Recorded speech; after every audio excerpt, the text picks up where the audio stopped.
Quota Srinivasarao గారు తెలుసు కదా మీకు, సినిమా యాక్టర్. ఆయన తెలియని వాళ్ళు ఎవరు ఉండరు, అందరికీ తెలుసు. ఆయన చనిపోవడానికి ముందు ఇంటర్వ్యూ చేశారు. ఆయన ఏం చెప్పాడు తెలుసా?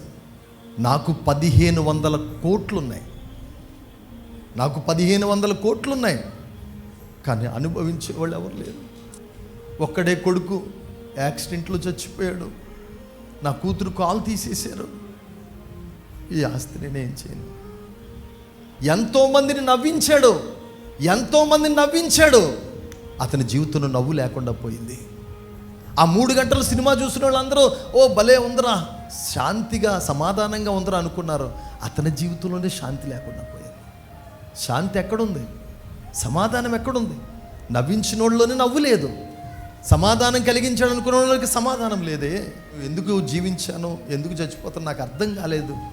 ఈ ఆస్తి ఎవరి పాలైపోతుందో, ఎంతో కష్టపడి రాత్రనక పగలనక ఎన్నో సినిమాలు చేసి సంపాదించాను, ఎవడు పాలైపోతుందో అన్నాడండి. బిడ్లారా, సమాధానం ఎక్కడుంది? శాంతి ఎక్కడుంది?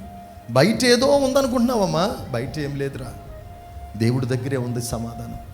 దేవుని సన్నిధిలోనే ఉంది. ఆయన సన్నిధి నీతో ఉంటే చాలు, అంతకంటే ఇంకేం లేదు. ఎన్ని వేల కోట్లు సంపాదించుకున్నా వెళ్ళిపోయాడు.